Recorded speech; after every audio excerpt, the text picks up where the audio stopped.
আমার পাশের বাড়ির আম গাছটায় এবার যেন আর একদম পাতা দেখা যাচ্ছে না, শুধুই আমের বোল। আমের বোলেরও একটা মিষ্টি সুগন্ধ আছে। উত্তরে হাওয়া বিদায় নিচ্ছে, অল্প অল্প মাঝে মধ্যে একটু আধটু দক্ষিণা বাতাস জানান দিচ্ছে আমি আসছি। সেই হাওয়াতেই ভেসে আসছে আমের মুকুলের সুগন্ধ। মুকুল, মুকুল নামটা কি সুন্দর না? ফুলগুলিও দেখতে সুন্দর, সাদার মধ্যে একটু সবুজের ছোঁয়া। একটা স্তবকে এক রাশ ফুল। শীত শেষে অল্প কুয়াশায় ওরা স্নান করে, তারপর সূর্যের নরম উষ্ণতায় নিজেদের সাজায়।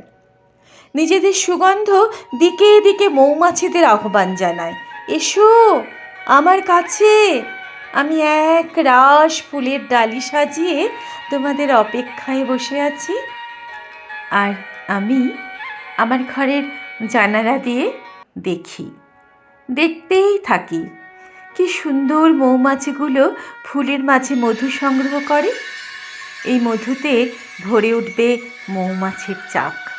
কিছু আমের মুকুল শিশিরে নষ্ট হয়ে যাবে, কিছু ঝরে পড়বে দামাল হাওয়ায়, আর কিছু ফুল পরিণত হবে ছোট্ট ছোট্ট কাঁচা আমে। কাঁচা আম আসার আগে তাই মৌমাছিরা আজ বড় ব্যস্ত। সজনে ফুল, আমের মুকুল, সর্বত্র মৌমাছিদের বড় ভিড়।